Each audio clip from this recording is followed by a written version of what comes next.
Honorable Excellencies, dear fellow ministers, I'm going to make it in English, as I always did. While another year is coming to an end, and we are here to celebrate the arrival of 2022 and renew our commitment to international friendship. I'm proud of many things this country represents and of many things we have accomplished so far, especially in the very tough last 2 years when, with your help, we fought back after a devastating earthquake and we didn't regress on what we had to achieve while facing a globally challenging pandemic.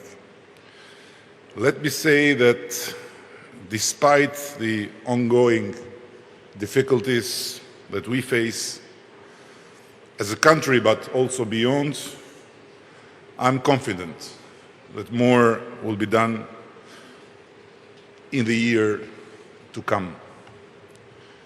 The coming year is a crucial one for Albania, as it prepares to occupy in January its seat as a non-permanent member of the Security Council of the United Nations, an institution that better than anyone embodies the spirit of both cooperation and responsibility that defines your daily work.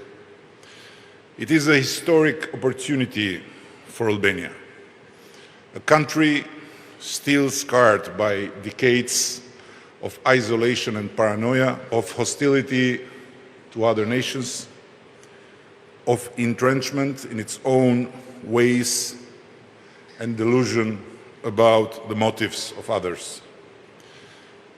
That we are now able to join the Security Council with other countries that we no longer see as enemies to fight, but as allies with whom to build a better world, shows just how far we have traveled.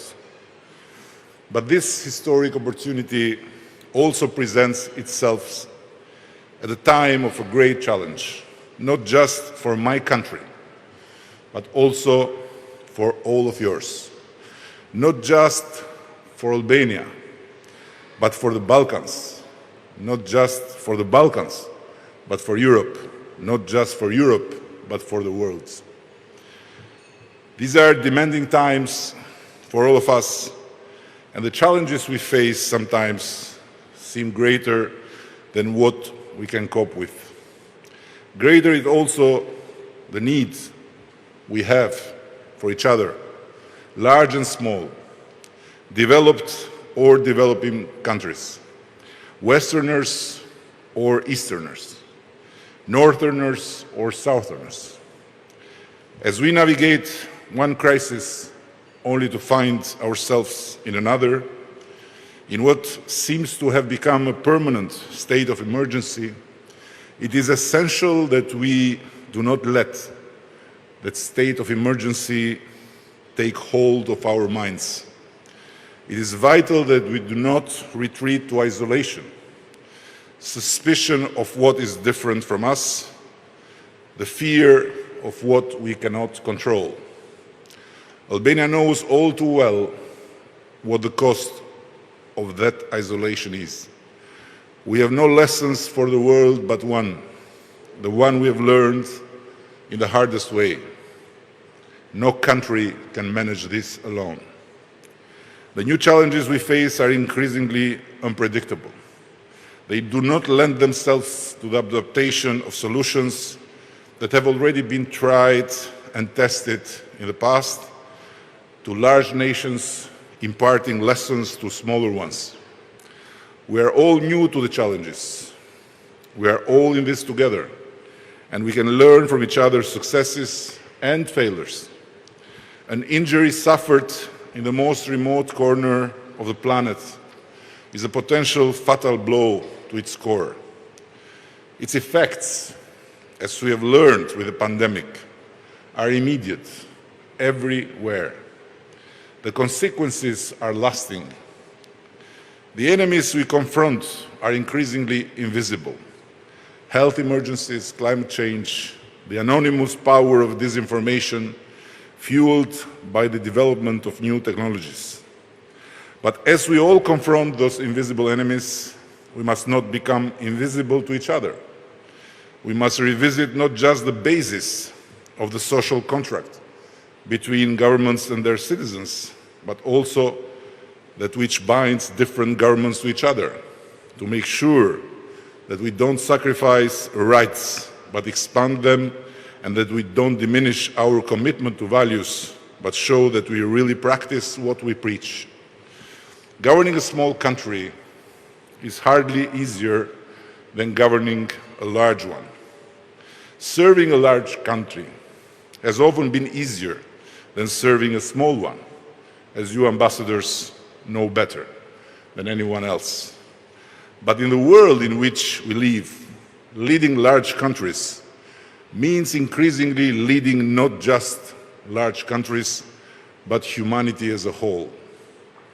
As we navigate together these challenges of the future, it is essential that large countries also adopt an enlarged point of view, the point of view of humanity as a whole.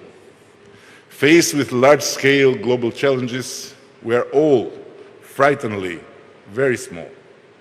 But it is crucial that large countries do not become small in their hearts and in their minds, smaller in their attitudes to other countries, in their ability to tolerate difference, in the resources they need to find to cope with the unpredictable. An infamous Albanian once said at the end of his New Year's greeting, "This year has been harder than the last. On the other hand, it has been easier than the next to come." Some may find that a plausible depiction of the current state of the world. I'm not going to tell you who that Albanian is, but I can give you a clue by telling you that he was a master of isolation, of manipulating fear and paranoia to cope with seemingly permanent emergencies. We must never let our reflection on the future become a hostage of that mentality. It's not about easier or harder years. It's about responsible and irresponsible governance. How large and small countries shape those responsibilities in the future, how they act or fail to act together on the face of uncertainty, will determine how their legacy among future generations, not of this or that specific country, but future generations of humans, if humanity is able to rise to the challenges. What we do know and how we relate to each other will determine whether next year and the years to come will be easier or harder, better or worse. Our actions now decide what happens not just to my country, but also to all of yours, to all of us together as citizens of the different nations you all here represent, but most importantly, as citizens of the world that we have a responsibility to improve. We are here to celebrate, and my wish for the new year is that just as we celebrate here, simply as human beings, we'll also cooperate further, simply as human beings. Winning a record third mandate did not make me feel unbeatable, but more humbled than ever towards the people of Albania who lent me and my party their trust while expecting more. Let me confess here personally, victory was bittersweet. I felt we had not done enough to heal divisions in a country still haunted by the past, where the messenger had to be killed before the message could be heard, and where a political opponent is still seen not as an adversary to engage, but as an enemy to destroy. After such a victory, I'm haunted more than ever by the powerlessness of power in making fast progress to modernize a country that wasted so many decades through dictatorship and then anarchy, absolute poverty and then corruption, one-party rule and then bad governance. When I contemplate the infernal speed of time in office vis-à-vis the humanly possible speed of change in the country, I feel uneasy. I know that the pace of change can never be fast enough to match the whirlwind of decades of aspirations grown from frustrated desires. Take the EU. We did whatever it took, again and again, to get the green light to the next step, and again we were let down by forces beyond our control. It is a fact of life, and while we will continue to do whatever it takes to make Albania every year a more credible, more functioning, more EU-like democratic state, time flies and the frustration among Albanians grows. Take justice reform. We did whatever it took to start the reform of judicial after 25 years of failure. We did it with unwavering commitment while taking all the political risks in a hostile and sometimes dangerous environment, facing opposition even within our own former coalition. We promised people that the new justice system that brings fairness to all is finally on its way, and I still firmly believe that it is. But it takes time, much more time than the time that mercilessly flies while results come just too slowly for the people of this country that have waited endlessly to live in a place where everyone is equal before the law. It takes patience, much more than this nation has left, while the usual suspects of the past have the guts to still make grotesque threats with pitchforks or comebacks in the name of sovereignty, dignity, purity. Take the fight against corruption. It takes political will. And yes, we have it. It takes reforms all over the board. And yes, we've embarked in all of them. It takes modernization, of course. And yes, we are working incessantly for it. Nevertheless, it takes, first and foremost, an independent and fully functioning justice system. While all we can do so far, while we wait for its benefits to materialize, is to take advantage of digitalization and new technologies that can help developing countries leap from one era to another just in a few years. But it can hardly be enough to relieve people from their growing impatience and frustration, despite the indisputable changes that we continue to make. Take the further upgrades of healthcare, education, public administration too. We did more in 8 years than decades. But how can it be enough while the world we live in is so interconnected and Albanians are so intertwined with the world that the government is bound to be compared with the neighboring European Union, where healthcare, education systems, public administration have been built long before in Albania there was a state. Take inequality and social justice. We did a lot, but still a far more lot remains to be done. And I won't go on.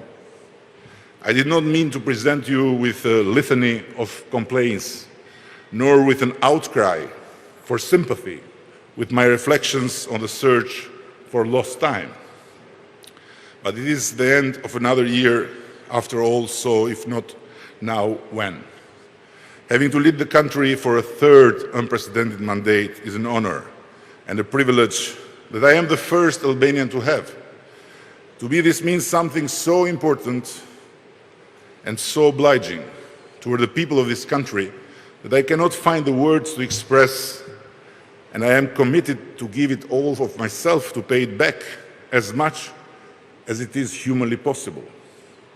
In the coming days, I'll launch a new initiative of the government to open a new page of interaction between us, the government, and the people, independently from their political affiliation. These are very challenging times, and we have to act all together like citizens of Albania, like fathers, mothers, and children, like brothers and sisters, like people that want to give their best to their country, like humans that want the best for such a beautiful portion of earth that we are blessed to call home. The future we all want cannot be built just with our convictions and the freedom to express them, but also through our will to listen more to each other and work more closely together, despite our differences. If it seems too much easier said than done, when it comes to party politics, it should not be as difficult when it comes to the involvement of ordinary people in the common decisions we have to make. And who knows, in the run, it might help with decisions between political parties too. So, let me conclude by wishing that the new year will be for Albanians the year of listening to each other as humans, of relating to each other as people with a limited time on earth, as beings whose life goes too quickly to waste it in destroying each other as enemies, as opposed to building together a shared future for their children. Thank you.